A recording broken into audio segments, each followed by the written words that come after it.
My name is Marin Keogh.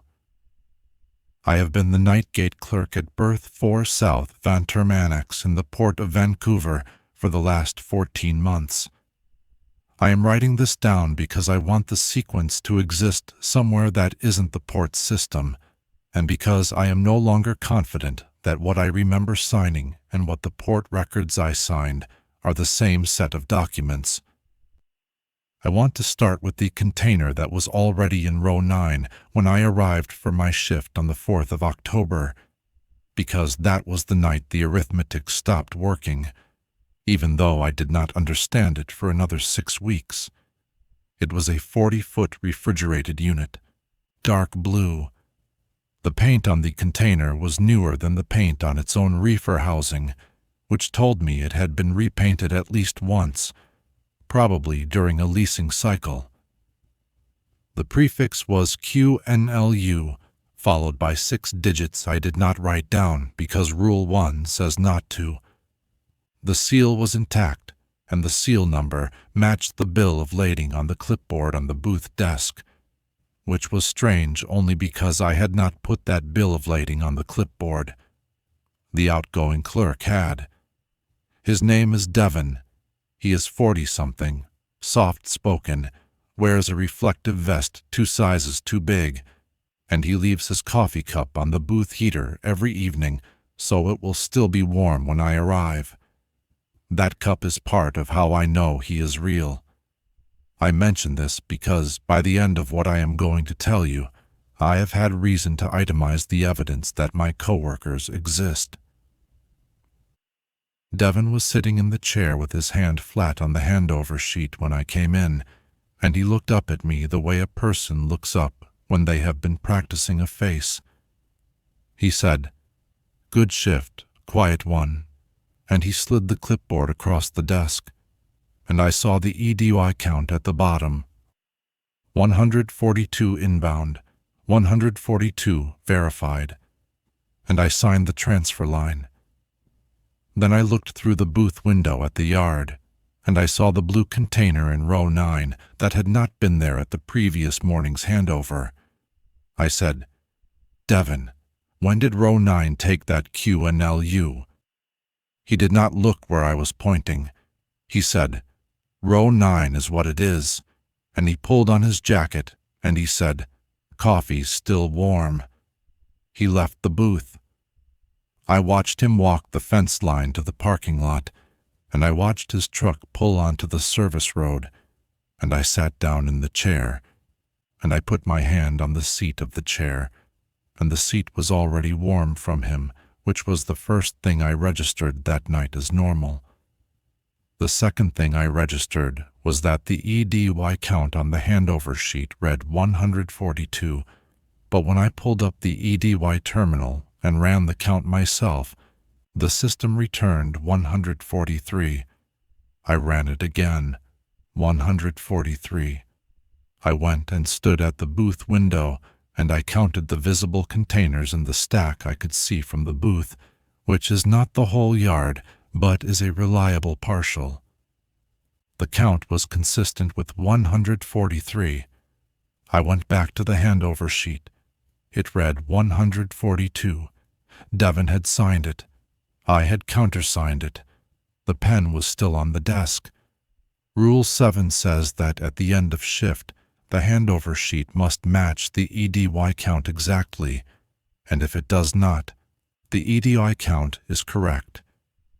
Rule 7 does not say what to do at the beginning of shift when the handover sheet does not match the EDY count, because according to Rule 7, that situation cannot exist. I made a note in pencil on the back of the handover sheet. The note said, "Received 142 per sheet. EDY shows 143, unverified, MK." I initialed it. I put the clipboard back on the desk. I poured coffee from Devon's pot into a fresh cup, and I sat down, and I looked out the booth window at row 9, where the blue container stood in the 3rd position from the rail spur, its reefer unit cycling in that low sub-bass tone I had been hearing for 14 months without really hearing it, and I watched it, and I waited for the shift to begin. My shift begins at 1800. The sun had not yet gone fully down. The sky over the inlet was the color of wet newsprint. The tide was coming in. I should tell you how I got this job, because the question of how I got this job is, as I understand now, not a trivial one. I moved to Vancouver from Halifax in the spring of last year, after a divorce that did not require explanation and a layoff from a logistics firm that did. I was 34. I had 11 years of experience in freight documentation, 3 of them in customs brokerage, and a reference letter from a supervisor who had the decency to write a good one despite having been the person to lay me off. I applied to 16 positions in the Lower Mainland over a 3-week period. The Port of Vancouver posting for night gate clerk at Vancouver Annex came back within 48 hours. The interview was conducted over the phone by a woman named Patricia from the port's HR office, who asked me 7 questions, 6 of which were about my availability for overnight rotations, and 1 of which was whether I considered myself someone who followed written procedure without needing the reason behind it explained. I said yes, because the honest answer was yes, and because I wanted the job. She said the role paid $28 an hour, with a 10% night shift differential, and the annex was currently short-staffed due to the retirement of the previous clerk, a man named Sohel Mangat, who had held the position for 19 years. She said I could start on the 2nd Monday of April. She said the annex supervisor was Ellis Grenier, who would meet me at the gate at 1800 on my first day. She said Sohal had left a briefing document for me, and Ellis would go over it with me at the start. I said thank you. I hung up. I took the job. The reason I took nights is not interesting. My daughter lives with her father in Toronto, and I call her in the evenings her time, which is afternoon mine, which meant day shift would have cost me the 1 daily conversation I was not willing to give up. Nights gave me my mornings free for the call, and my afternoons free for sleep, and a wage I could live on in a city where I could not otherwise afford to live. That is the entire rational architecture of why I was in the booth on the 4th of October. I was in the booth because the hours fit around a 6-year-old in another province. I mention this because I have noticed, in thinking back, that every clerk who ever held this position had a reason like that. A reason that was not about the port. A reason that made the port the means and not the end. I do not think that is a coincidence. I think the port selects for it.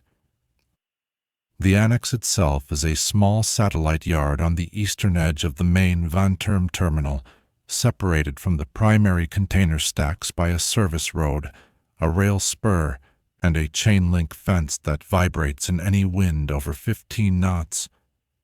It was built in 1974 on reclaimed tidal flat, which is a detail I did not learn until I went looking for the incident files, and which I will return to. It handles overflow, reefers waiting for customs clearance, and what Ellis calls soft cargo, containers whose paperwork is being sorted out before they move into the main yard.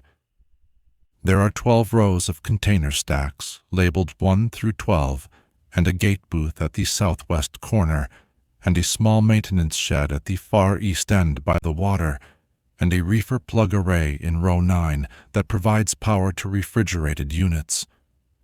The booth is 6 feet by 8 feet, single-occupancy wall-mounted heater, fluorescent overhead, a desk with an EDY terminal, a phone, a 2-way radio, a stamp set, a clipboard rack, and a laminated card taped to the interior of the door at eye level.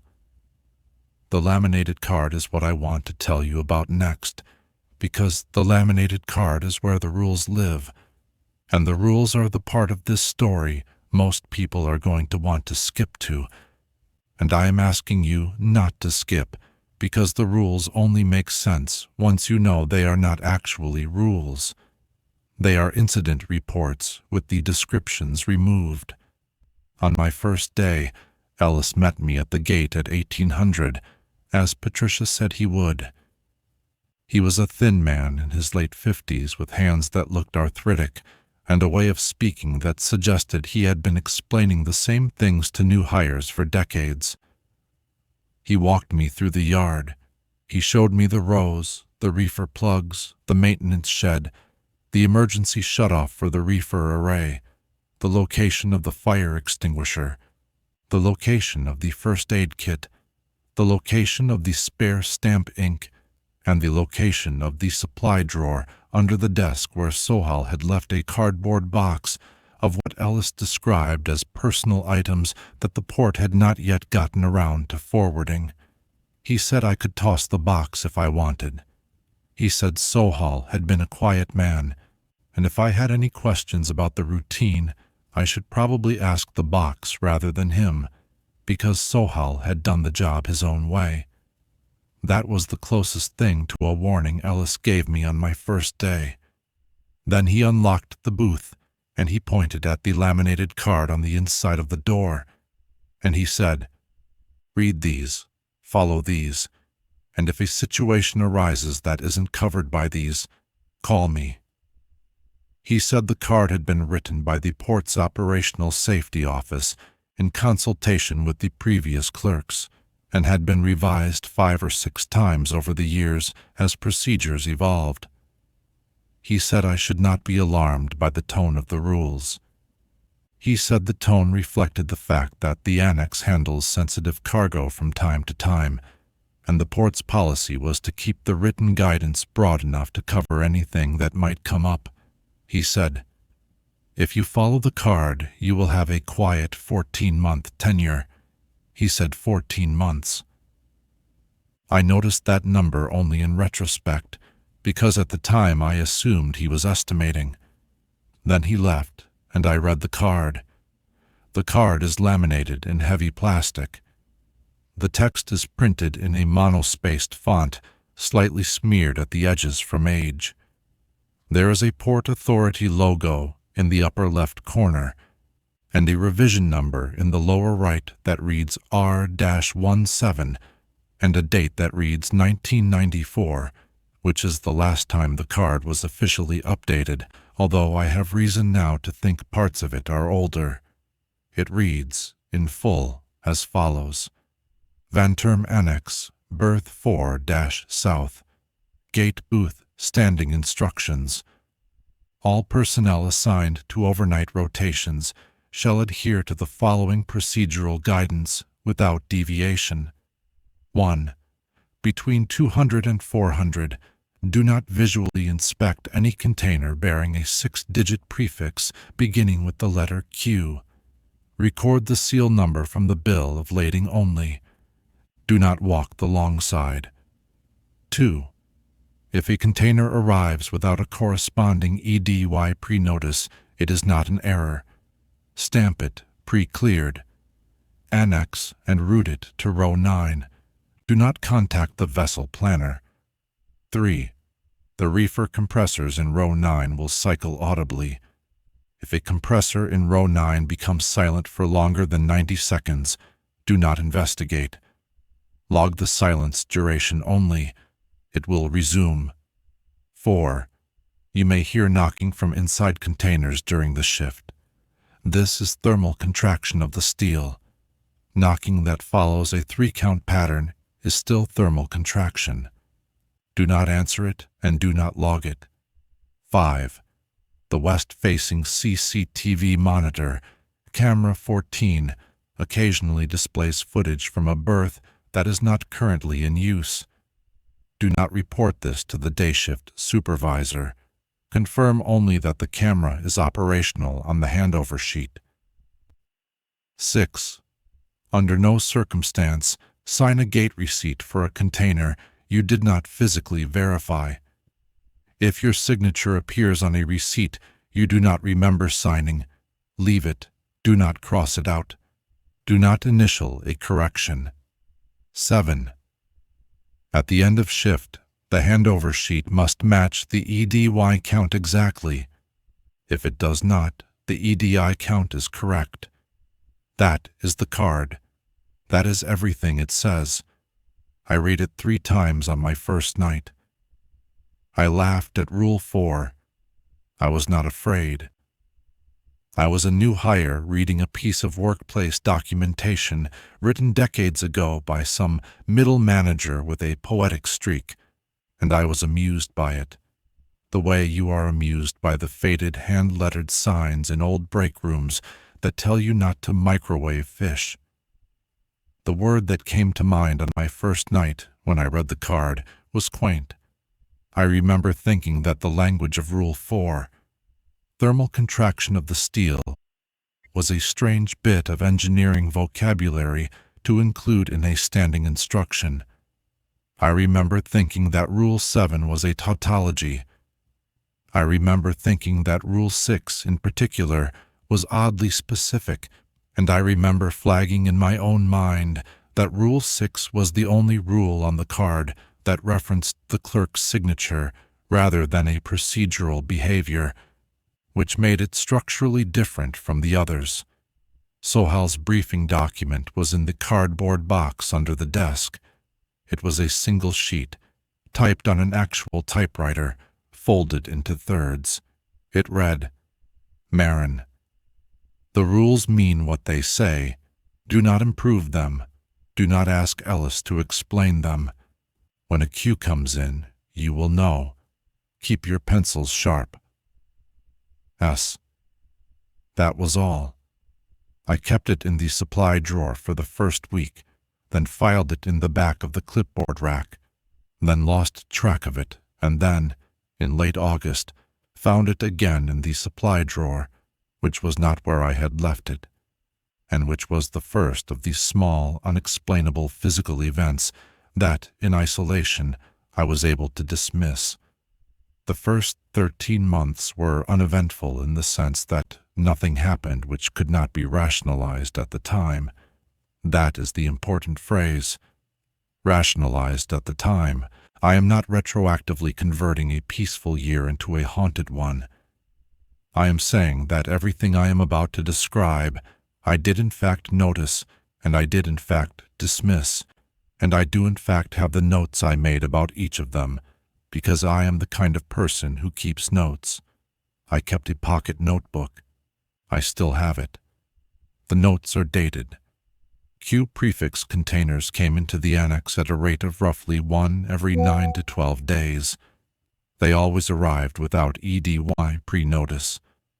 They always had a bill of lading waiting on the clipboard on the desk when I arrived for shift, which meant Devon had been putting them there, although Devon never mentioned them, and I never asked him. I stamped them, pre-cleared. Annex. I routed them to row 9. I recorded the seal number from the bill of lading. I did not walk the long side. The reefer compressor on the Q container would cycle audibly for the duration of the shift, and then, usually once per shift, it would go silent for somewhere between 40 and 80 seconds, and then it would resume. I logged the silence duration in a small column on the back of the handover sheet as instructed, and I did not investigate. Sometimes I heard knocking from inside a container in row 9. Usually it was irregular, which Rule 4 described as thermal contraction, and I accepted. Twice in the first 13 months it was 3 count. Knock, knock, knock, pause, knock, knock, knock. And both times I put my pencil down and did not write anything and looked at the card on the door. And Rule 4 said it was still thermal contraction, and I accepted it, because the alternative was to accept something else, and I was not prepared to do that on the basis of a sound. Camera 14 showed the wrong birth twice, once in June, once in August.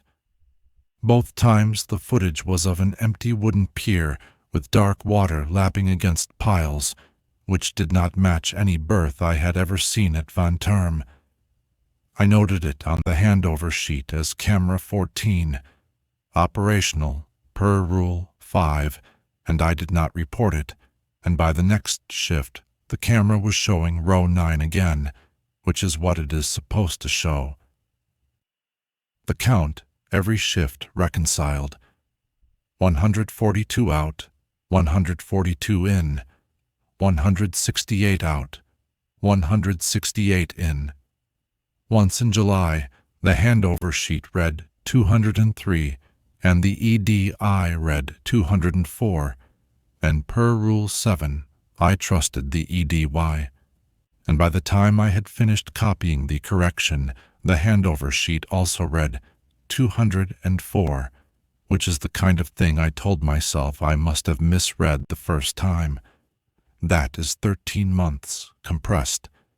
That is the shape of the job as I experienced it until the 4th of October. On the 4th of October, the container in row 9 that I had not seen Devon receive was a QNLU, which meant it was a Q, which meant Rule 1 applied, which meant I was not to walk the long side of it.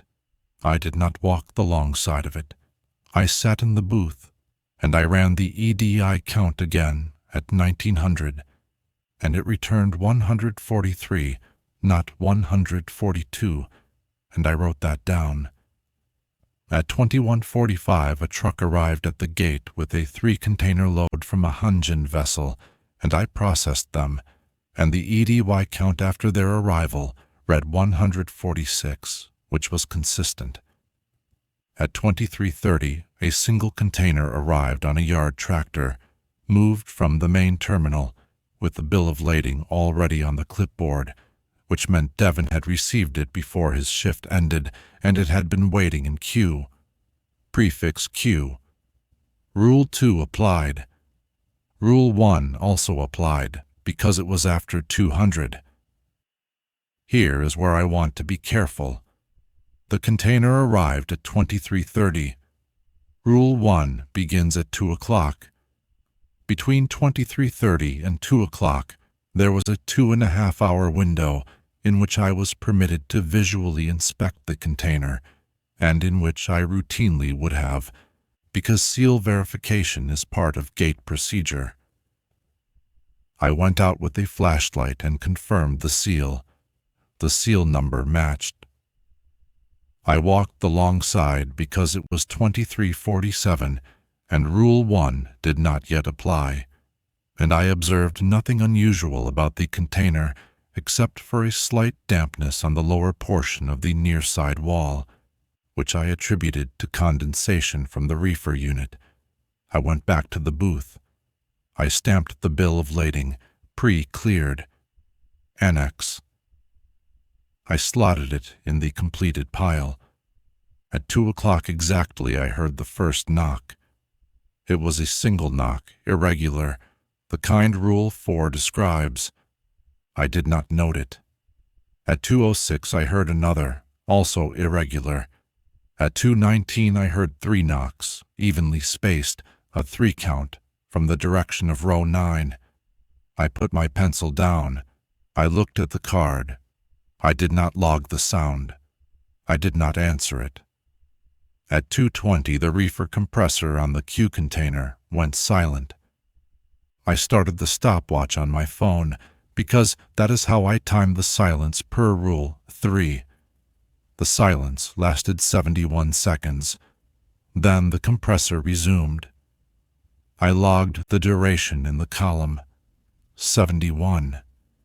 At 2:47, I heard the 3-count again. Closer. It was not from row 9. It was from a container in row 4, which was not a queue, and which had arrived earlier in the evening with full ED1 documentation on a routine reefer rotation from Seattle. Rule 4 says knocking that follows a 3-count pattern is still thermal contraction. Rule 4 does not say that thermal contraction can spread from one container to another. I wrote down the time. I wrote down row 4. I did not write down what the sound meant because the card did not authorize me to assign meaning to it, and because I was not yet willing to. At 3:12, the phone in the booth rang. I picked it up. There was no one on the line. There was a sound like the inside of a refrigerator, and then the line cleared. I hung up. I noted it on the back of the handover sheet. Phone call, no caller, ambient compressor noise, 3:12. At 3:13, the phone rang again. I picked it up. This time, there was breathing. The breathing was slow and even and unhurried. I said, "Annex gate." Keo speaking. The breathing continued for 6 seconds, and then the line went dead. I noted it. Phone call, breathing, no speaker, 3:13. I did not pick up the phone again that night. At 3:45, the ED1 terminal refreshed its count, which it does automatically on the quarter hour. The count was 146. That was consistent with the arrivals. I was relieved, and I registered my relief, and I made a note of the relief, because by that point in the shift I had started writing down my emotional responses as well as the procedural events, because I had the growing sense, which I could not have articulated, that my emotional responses might later be useful evidence. At 4:02, the 3-count knock came from row 9 one more time, and then nothing. The compressor cycled normally. The rest of the shift was quiet. At 5:50, I reconciled the handover sheet against the EDY count. Both read 146. Rule 7 was satisfied. I signed the sheet. I left the booth at 6:02, 2 minutes after Ellis arrived, which is standard, and I took the bus home. I thought about the 71 seconds, and the 3-count, and the phone on the bus ride home, and I decided they did not require action. What I did decide, because I am the kind of person who needs order in uncertainty, was that I would begin cross-checking my own gate receipts against the EDY record during my next shifts as a private audit, not because I suspected anything in particular, but because I had noticed one thing over the previous 13 months that I had never resolved to my satisfaction. The queue containers, when they left the annex for the main terminal, always left during day shift, not mine, and I had never actually watched one leave, and I had never actually seen a gate receipt for a queue container outbound. I had stamped them inbound, and I had routed them to row 9, and then they had simply ceased to be in row 9, and the EDY count had always reconciled. I did not know yet that the gate receipts for their outbound transit existed. I did not know yet that they had my signature on them. I started the audit on the night of the 7th of October. It was a Tuesday. The shift was uneventful. No new queue arrived. I spent the quiet hours pulling the last 14 days of gate receipts from the clipboard rack and comparing them, one by one, against the EDY record on the terminal. The gate receipts are kept in triplicate. One copy goes to the driver, one copy goes to the port's central records, and one copy stays in the booth rack for 30 days before being archived in the file cabinet under the desk. I pulled the booth rack copies. I laid them out on the desk in chronological order. I compared them against the ED1 record for the same dates. The EDI record is simple. It lists every container movement in and out of the annex with timestamp, direction, container number, and the verifying clerk's employee number. My employee number is 47-K. Devon's is 31-G. Ellis's is 12-C. but Ellis rarely signs for gate movements because he is a supervisor. The day shift clerk, a woman named Priya, whom I have met twice, is 39-B. I found 3 outbound gate receipts, dated over the previous 14 days, for Q prefix containers, each signed with my employee number, each with my signature in my own handwriting, each time stamped between 400 and 500 on nights I had worked. I did not remember signing them. I checked the EDY record against each one. Each one matched a Q container I had received inbound earlier in my tenure, on dates ranging from 3 months to 9 months prior. The same containers, checking out under my signature. On shifts I did remember working. During hours I did not remember the container leaving. The signatures were mine. I know my signature. It has a particular hitch in the M of Marin where I lift the pen a fraction of a second too early, and a closed loop in the K of Kyo that I have had since I was 16. Those features were on each of the 3 receipts. They were not forgeries. They were not traced.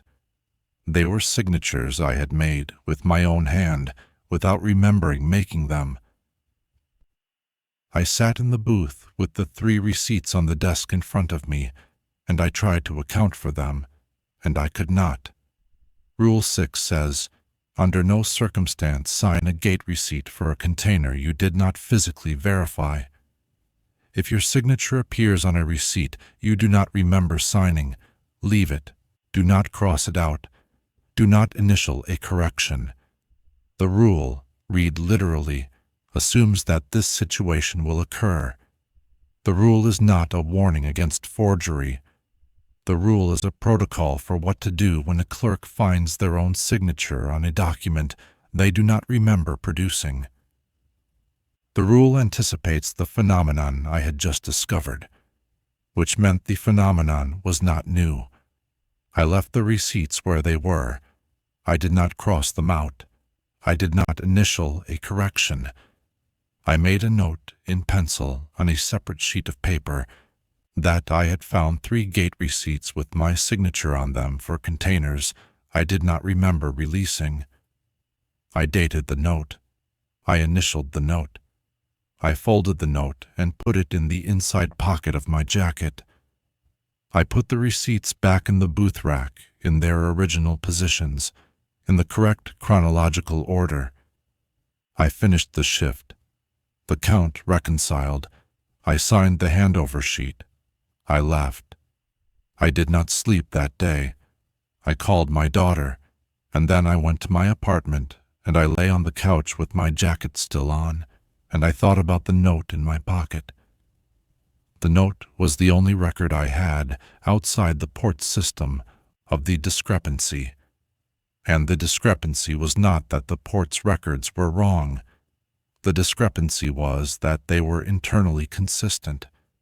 The port's records said I had released those containers. My memory said I had not. Rule 7, applied by analogy, would say the EDY record was correct. That night on shift I did something I had not done before. I opened the file cabinet under the desk, which contained the archived gate receipts from before the current 30-day window. I had never opened that cabinet. I had no administrative reason to open it. The cabinet contained 9 years of paper records, organized by quarter, in manila folders. I pulled the folders for the last 8 quarters, and I looked for Q prefix containers. I found 47 of them, over 2 years. Every single one had an inbound gate receipt stamped pre-cleared, annex, and an outbound gate receipt, time-stamped between 400 and 500, both receipts signed by the same employee number, 47-K, which is mine. But 47-K was not my employee number 2 years ago. 2 years ago I was working in Halifax. I checked the signatures. The signatures on the receipts from before my hire were mine. They had the hitch in the M. They had the closed loop in the K. They were in my handwriting. I do not know how long I sat with the cabinet open. The EDI terminal refreshed its count at the quarter hour, and I heard it, and I did not check it. A reefer compressor in row 9 cycled down, and I did not time the silence. The booth felt colder than it should have. I could feel the chain-link fence vibrating from a wind I could not hear, a low buzz through the desk, through the legs of my chair. At some point, I closed the cabinet. I am not sure when. When I looked at the laminated card on the door again, I noticed for the first time in 14 months that the revision number in the lower right corner was not R-17. I had been reading it as R-17 for 14 months. It read R-47. I am not sure what I had been seeing all those months. I know what the card read that night. I photographed it with my phone. The photograph still reads R-47. The port's own published policy archive, which I checked later from my home computer, lists the current revision of the Vancouver Annex standing instructions as R-17. R-47 does not exist in the port's documentation, and yet the card on the door of the booth is, and I have verified this, the official card, not a replacement or a prank. It is the card Ellis showed me on my first day. I believe now that it has always read R-47, and that for 14 months my mind had been supplying R-17 because R-17 was the number that would have made sense. That is the night I began to accept that the rules were not general workplace guidance. They were specific. They had been written by people who had encountered specific situations, and they had been revised. 47 times it now appeared. As new situations arose, each rule on the card was a compressed incident report. On the 10th of October, I took a lunch break at 2:30, which is not a time I normally take a break, because the middle of the shift is when Q containers are most likely to arrive. I took the break because I wanted to look in the cardboard box under the desk. The one Ellis had told me on my first day contained Sohal's personal effects. I had not opened it in 14 months. I had meant to throw it out. Inside the box there was a thermos, a pair of leather gloves, a dog-eared paperback of a novel I did not recognize, a small stack of crossword puzzles, and a notebook. The notebook was bound in stiff black cloth, the kind you buy at a stationery store, and the spine was broken from use. I opened it. The first page was dated March 1987. It contained, in Sohal Mangat's careful handwriting, an incident summary. The summary described a night shift during which a Q prefix container had arrived without EDY pre-notice and had been routed to row 9, and during which the reefer compressor on that container had gone silent for 11 minutes, during which the clerk, not Sohal, Sohal's predecessor, a man whose name was recorded as Henry Lim, had left the booth to investigate. The summary said that Henry Lim had not returned to the booth that night, that the compressor had resumed at the end of the 11 minutes, that the container had been released to the main terminal the following morning without incident, and that Henry Lim had been reported missing 3 days later, his absence noted only because he had failed to appear for his next scheduled shift. The summary ended with a sentence in Sohal's handwriting that read, "Rule added. Do not investigate silences. EDI count reconciled after release." The next entry was dated July 1989. It described a night during which a clerk named Miriam So had heard knocking from a container in row 9, had opened the container in response, and had been found the following morning unharmed, but unable to give a coherent account of what had occurred. The entry ended. Rule added. Knocking is thermal contraction. Miriam reassigned day shift. The next was November 1991. A clerk named Yuan Chen had phoned the vessel planner about a container without pre-notice. The entry read, Vessel planner had no record. Clerk's employee file subsequently showed termination date preceding hire date. Yuan no longer present. Rule added. I turned the pages. Each rule on the laminated card had a corresponding entry, and each entry described an incident, and each incident ended with a rule being added or revised. The rules were not instructions. They were the settlement terms. Each one was a concession to something that had happened, a protocol born from a clerk who had done the wrong thing, usually the thing a rational person would do. Investigate a silence, answer a knock, contact the planner about a missing pre-notice, cross out a signature, report the wrong birth camera feed. Each rule's existence implied an earlier clerk who had tested that boundary, and each earlier clerk, the notebook indicated, had either been reassigned, gone missing, or been quietly removed from the records.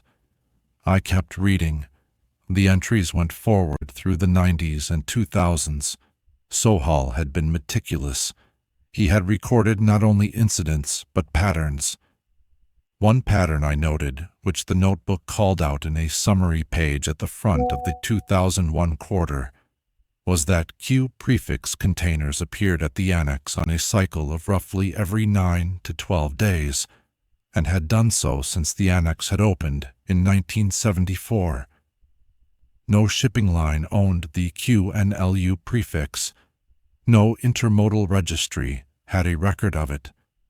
The seal numbers on Q containers matched the bills of lading, but the bills of lading had no originating vessel and no consignee. Sohal had written in a margin note, Q containers do not come from anywhere. They arrive. I accepts them because EDW does not distinguish origin for annex-routed cargo.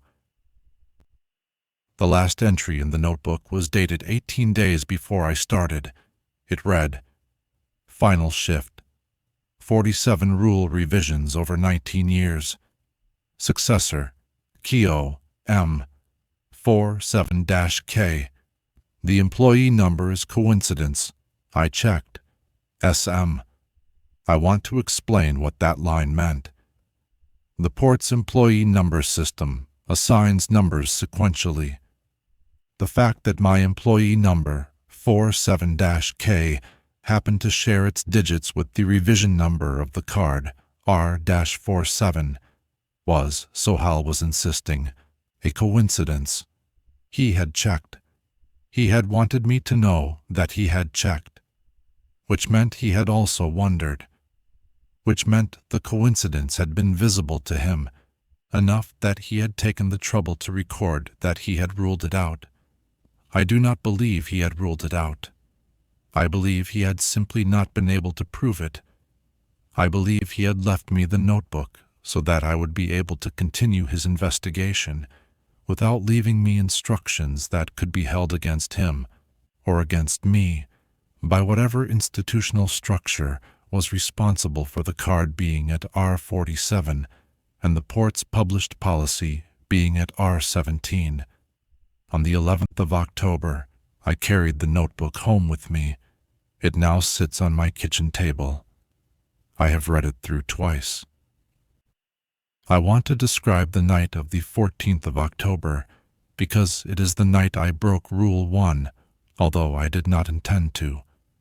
It was 2:23. A seagull had landed on the roof of the gate booth. They do in the small hours, attracted by warmth, and was pecking at something, metallic, rhythmic. I stepped out of the booth to chase it, because the noise had been going on for 20 minutes and was interfering with my ability to hear the yard. I walked around to the west side of the booth and clapped my hands, and the gull flew off toward the water, and I turned to walk back, and I realized I was standing on the long side of row 9, 3 containers deep, next to the QNLU that had arrived on the 4th. I stopped. The nearest reefer unit was the one on the QNLU. It was cycling. The sub-bass hum of it was louder on the long side than it was on the short end, which made sense acoustically. I could feel the vibration through the concrete, through the soles of my boots. The container itself was exactly what it had been on the 4th. Dark blue, slightly repainted, seal intact, damp on the lower portion of the near side wall. I looked at it. I did not mean to look at it. I looked at it for perhaps 2 seconds before I registered that Rule 1 said not to, and by then I had already looked. It was 2:23. Rule 1 applied between 200 and 400. I did not see anything unusual. I want to be clear about that. I saw a refrigerated container. I saw damp condensation on the paint. I saw the seal. I walked back to the booth. I sat down. I made a note in pencil that I had briefly walked the long side of a Q container during the restricted window. I initialed it. I put my pencil down. At 2:24, 1 minute later, the two-way radio on the desk went dead. The indicator light on the radio, which is always lit when the unit is powered, went out. I picked up the radio and checked the battery. The battery was at full charge. I pressed the transmit key. Nothing. No static. No tone. I keyed the channel selector. Nothing. The phone, when I picked it up, had no dial tone. The EDY terminal was still running, but the connection indicator in the lower corner showed the port network as disconnected. The fluorescent overhead in the booth was still on, but it had shifted color slightly warmer, yellower, like an older bulb. I sat in the booth. The heater hummed. The reefer compressors in row 9 cycled. I could feel the chain-link fence vibrating through the desk, which meant the wind was up. Outside the booth window, the fog had rolled in off the inlet. The stack lights, the tall sodium lamps that light the yard, looked layered in the fog, each one surrounded by a cone of amber. At 2:40 the knocking started. It was a 3 count. It was coming from the QNLU. I sat with my hands flat on the desk. I did not log the knocking. I did not answer it. The knocking continued for approximately 11 minutes, at irregular intervals within that window. A 3 count every 40 to 90 seconds, not rhythmic, not mechanical, but patterned. At 2:51 it stopped. The compressor on the QNLU cycled down. I started the stopwatch. It stayed silent. 90 seconds passed. I did not investigate. 120 seconds. 200 seconds. At 312 seconds, it resumed. I logged the duration as 312. The column on the back of the handover sheet only has space for 3 digits, but I wrote it in anyway. At 4 o'clock, the radio's indicator light came back on. I keyed the transmit button. The dispatcher answered. He said my check-in was 4 minutes late and asked if everything was all right. He sounded normal. I said everything was fine. I said my radio had been on the fritz. He said to report it in the morning. I said I would. I did not report it. The phone came back at 4:07. The EDY connection restored itself at 4:12. The handover sheet and the EDY count reconciled at the end of shift. Both read 138. I signed the sheet. I left. I thought, walking to the bus stop, that I had gotten away with it. I thought the radio going out and the phone going out were the consequence Ellis had warned me about in a roundabout way on my first day, when he had said that if I followed the card, I would have a quiet 14-month tenure. I thought the 312-second silence was the system registering my violation and correcting itself. I thought I understood the geometry. I was wrong, in a way that did not become clear to me until the 22nd of October, when I opened the archive cabinet again and looked this time not at the gate receipts, but at the handover sheets. The handover sheets are the end-of-shift reconciliation documents. Each one records the date, the EDY count, the clerk's signature, and the supervisor's countersignature. They are archived monthly in a separate drawer from the gate receipts. I had not previously reviewed them because I had no procedural reason to. On the 22nd of October, I pulled the drawer containing the last 14 months of handover sheets, and I sat on the floor of the booth with the drawer beside me, and I looked at every one. There were 432 sheets, 12 a month, 36 months. But I had only been employed for 14 months. There were 14 months of sheets with my signature, and then there were 22 additional months of sheets, all predating my hire, all signed 47K, all in my handwriting. I checked the signatures. They were mine. The hitch in the M, the closed loop in the K, the faint right-leaning slant I picked up in my 20s, my signature on handover sheets dated from before I had ever been to Vancouver. The earliest of them was dated 16th of June, 3 years before I started. On that date, according to my own records, I had been in Halifax, working a day shift at a freight brokerage, and had gone home that evening and eaten dinner with my then-husband and watched a hockey game. The handover sheet for that date, signed by me in the gate booth of Vantermanix in Vancouver, recorded an ED1 count of 105, all inbound containers verified, 1 Q prefix routed to row 9, seal intact. I held the sheet up to the fluorescent light. I looked at the signature. It was mine. It was as familiar as my own face. It was the signature I had used to sign my divorce papers. It was the signature on my lease. It was on a document dated before I had come to the city.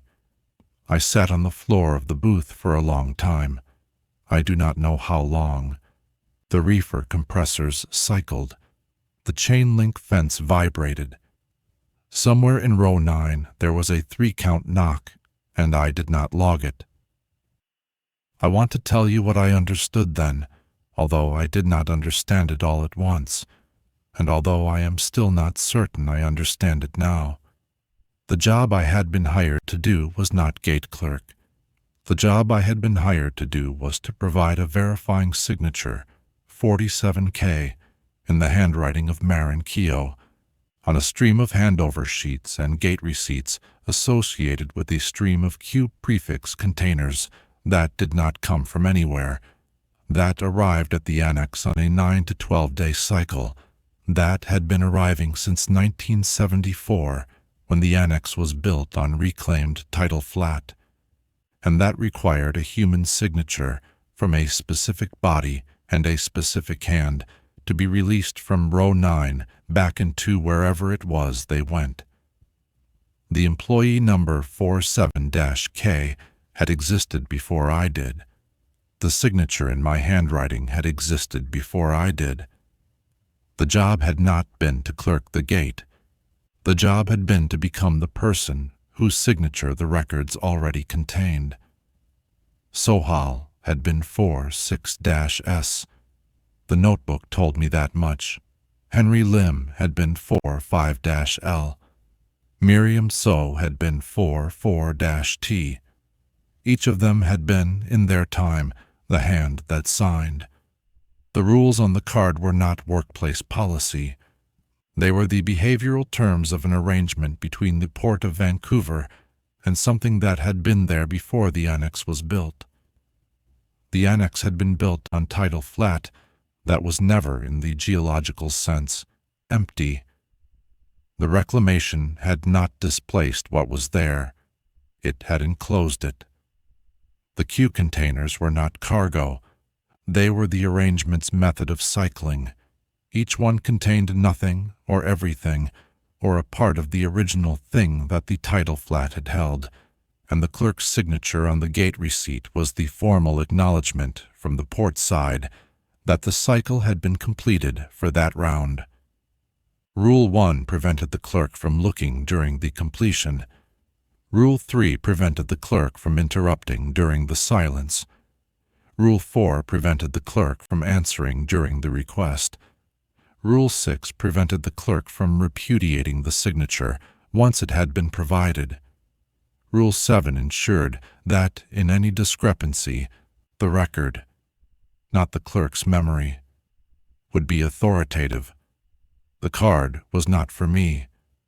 The card was for everyone who came after me, because every clerk eventually got to this point, and the card was what kept them from doing the thing the previous clerks had done: investigating, answering, repudiating, correcting, and disappearing. The clerks who followed the rules stayed. The clerks who did not follow the rules were unwritten. Sohal had stayed 19 years. Sohal had followed the rules. Sohal had left me the notebook, and the notebook had not told me what to do, because there was no what to do. The notebook was simply the record, from one signature to the next, that the arrangement continued. On the 29th of October, camera 14 showed me. I was at my desk. It was 3:18. The west-facing monitor, which shows row 9, flickered briefly and then resolved into a different view. I recognized the view. It was the interior of the gate booth. It was me, sitting in the chair from a slight high angle, from a camera I could not locate in the actual booth. The timestamp in the corner of the feed read 3:18 on the 2nd of November, 4 days in the future. The figure in the chair was me. She was wearing a jacket I did not own. On the desk in front of her was a handover sheet. She picked up a pen and signed the sheet. The signature was mine. I watched her sign it. I did not move. The feed held for another 20 seconds, and then camera 14 flickered back to row 9. I did not report it. Rule 5 said not to. I confirmed on the handover sheet that camera 14 was operational. I signed the sheet. The count reconciled. I left. On the 2nd of November, I worked my scheduled shift. At 3:18, I sat in the chair. I was wearing the jacket the figure on the feed had been wearing, which was a jacket I had bought earlier that week at a thrift store on Hastings. A dark green canvas work jacket with a Canada Post patch over the left breast pocket. I had not owned it or anything like it on the 29th of October, when camera 14 had shown it on me. At 3:18, I picked up the pen on the desk and I signed the handover sheet, because that was what the feed had shown me doing, and I wanted to know whether I had any choice in the matter. I do not know whether I had any choice. I signed the sheet. The signature was mine. It had the hitch in the M and the closed loop in the K. Camera 14, when I looked up, was showing row 9, not the booth. The count reconciled. I finished the shift. I gave my 2 weeks' notice to Ellis on the 3rd of November. He received it without visible reaction. He said he would post the position. He said he would need me to train my replacement during my final week. I said I would. He said Sohal had trained me, and I said Sohal had left a briefing document. He said yes, he did. and he looked at me for longer than Ellis usually looks at anyone. And he said, "Marin, the briefing document is what you pass on." I understood what he meant. I did not know yet what I would write. My last shift was on the 17th of November. It was quiet. No queue arrived. My replacement, a young man named Colin, mid-20s, who had been hired out of a logistics program at BCIT, and who reminded me, in his professional calmness, of myself 14 months earlier, arrived at 17:45, and I showed him the booth, and I showed him the EDY terminal, and I showed him the clipboard rack, and I showed him the laminated card on the inside of the door, and I watched him read it.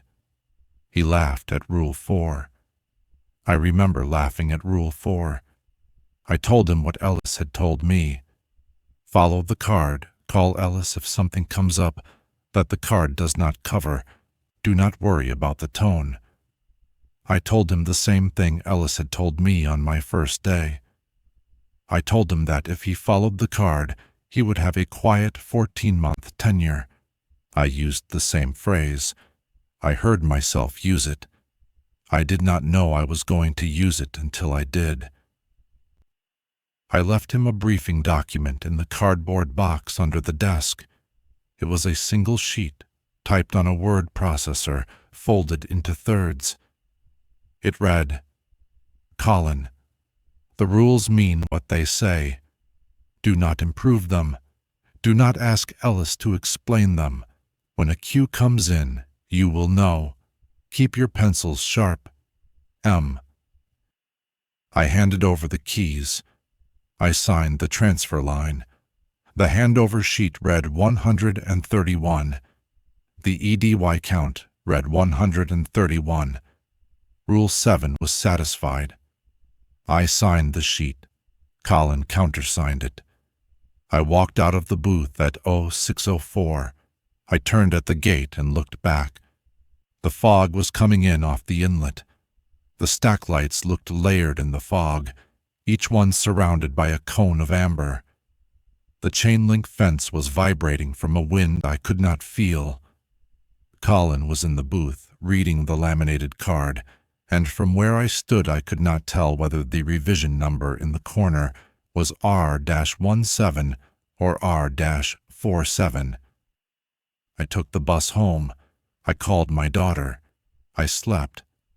That is the end of what I witnessed directly. 3 weeks later, on a Wednesday evening, my phone rang. It was Colin. He sounded calm, but the specific calmness of someone who was being calm on purpose. He said, "Marin, I'm sorry to bother you, but I have a gate receipt here, outbound, time-stamped 4:47 this morning for a QNLU container I didn't process, and the employee number on the receipt is 48-C, which is mine, and the signature on the receipt is mine, but the seal number noted on the receipt has initials next to it. The initials are MK. He said, "I just wanted to ask if you remember coming by the annex." He said, "The card says not to cross it out." He said, "I'm going to leave it." I said, "Colin, leave it." I hung up. I sat on the couch in my apartment. My daughter's drawing was on the fridge, a picture of me and her in front of a boat. The boat in the drawing had a flag I did not recognize. I had put it on the fridge 3 weeks ago and not looked at it closely since. The flag was blue. It had 6 digits printed on it. The digits began with Q. I am writing this on the 10th of December. I have not gone back to the annex. I have not answered Colin's subsequent calls, of which there have been 2. I have not opened Sohal's notebook again, although it is on my kitchen table, and although I noticed that it now contains entries I do not remember writing, dated after my last shift, in handwriting that is mine. The entries describe incidents. Each one ends with a rule being added. The most recent entry is dated 3 days from now. It does not describe an incident. It describes a clerk. Her name is recorded as Keo M. The entry ends with a single sentence in my handwriting, which I did not write. Rule added, "Do not answer the phone. I am going to be careful when it rings."